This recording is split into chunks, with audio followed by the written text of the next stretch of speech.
Welcome to our channel. This is and abacus board. ఈరోజు మనం abacus board గురించి బ్రీఫ్గా తెలుసుకుందాం. ఈ అబాకస్ బోర్డ్లో ఈ బయట సైడ్ ఉండే లేయర్ని మనం అబాకస్ ఫ్రేమ్ అంటాం. అబాకస్ ఫ్రేమ్లో మనకి ముఖ్యంగా లోవర్ బీట్స్, అప్పర్ బీట్స్ ఉంటాయి. Lower beads and upper beads ఉంటాయి. ఈ మధ్యలో ఉండే దానిని మనం బార్ అంటాం. ఎప్పుడైతే బార్కి బీట్స్ టచ్ అవుతాయో అప్పుడు మనం వాటిని క్యాలిక్యులేట్ చేస్తామన్నమాట. ఏవైతే ఉన్నాయో వాటికి టచ్ అయిన మాత్రమే క్యాలిక్యులేట్ కిందకి వస్తాయి. సో లోవర్గా ఉన్న బీట్స్ యూనిట్ ప్లేస్ అంటే ఒక్కొక్కటి అనమాట. 1 2 3 4 అలా. పైన ఉన్నది 5 యూనిట్ అనమాట. ఒక్కొక్కటి 5 నెంబర్ కింద ట్రీట్ చేస్తాం. సోనా ఇది 1's place, 10's place, 100 place, 1000 place. ఇలా రైట్ సైడ్ నుంచి లెఫ్ట్ సైడ్కి వెళ్తున్నప్పుడు ఈ ప్లేస్ వాల్యూ అనేది ఇంక్రీజ్ అవుతూ ఉంటుంది. ఇందులో సో మనం కింద ఉండే వాటిని ఏమంటాం? Lower beads. పైన ఉండే వాటిని upper beads. This is a bar rod లేకపోతే హారిజంటల్ రాడ్గా ట్రీట్ చేస్తాం. కింద ఉండే వీటికి ఏవైతే బీట్స్కి తగిలిచ్చి ఉన్న రాడ్ని రాడ్ అని అంటాం. ఓకేనా?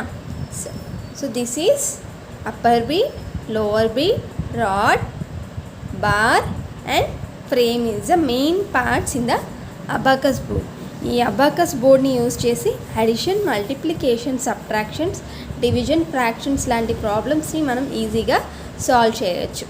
ఈజీగా సాల్వ్ చేయడమే కాకుండా దీనిలో మంచి నియర్లీ ఒక 8 to 10 లెవెల్స్ ఉంటాయి. ఈ లెవెల్స్ అన్నీ మనం కంప్లీట్ చేయడం వల్ల మన మైండ్ పవర్ అనేది కూడా పెరుగుతుంది. అంటే స్టోరేజ్ కెపాసిటీ కూడా పెరుగుతుంది. అలానే మన కాన్సన్ట్రేషన్ కూడా ఇంక్రీజ్ అవుతుంది. సో దీనిని డైలీ ప్రాక్టీస్ చేయడం వల్ల, ఈ లెవెల్స్ అన్నీ కంప్లీట్ చేయడం వల్ల మనకి చాలా మైండ్ స్టోరేజ్ కెపాసిటీ అనేది పెరిగి కాన్సన్ట్రేషన్ ఇంప్రూవ్ అయ్యి అన్ని సబ్జెక్ట్స్ని మనం ఈజీగా అండర్స్టాండ్ చేసుకునే క్యాపబిలిటీ కూడా పెరుగుతుంది. సో ఇందులో మనం ఫస్ట్ 1 to 3ని ఎలా కౌంట్ చేద్దామో ఇప్పుడు నేర్చుకుందాం. సో మనం 1 కౌంట్ చేయాలన్నప్పుడు 1 2 3 4. సో వన్స్ అగైన్ 4 కౌంట్ చేయాలన్నప్పుడు 1 2 3 4. 5 అన్నప్పుడు ఈ 4 బీట్స్ కిందికి అనేసి ఈ అప్పర్ బీట్ని మనం కిందికి అనాలి. So this is 5. 6 అన్నప్పుడు 6 7 8 9. వన్స్ అగైన్ మళ్ళీ చెప్తాను చూడండి. ఇది 1 2 3 4. 5 అన్నప్పుడు ఈ అప్పర్ బీడ్ని మాత్రమే కిందికి అనాలి. నెక్స్ట్ 6 7 8 9. 10 అనాల్సినప్పుడు ఈ నెక్స్ట్ బీడ్ అంటే 10's ప్లేస్లో ఉన్న ఒక వాల్యూని మాత్రమే, ఒక యూనిట్ డిజిట్ని పైకి అంటే అది 10. మళ్ళీ 11 అన్నప్పుడు ఈ 1's ప్లేస్లో ఉన్న ఒక బీడ్ని పైకి అనాలి 11.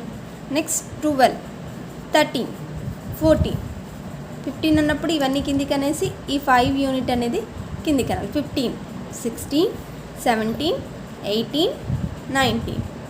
20 అనాల్సినప్పుడు యాజ్ టీజ్గా వీటి పొజిషన్లో వీటిని ఉంచేసి 20. ఇది 30 40.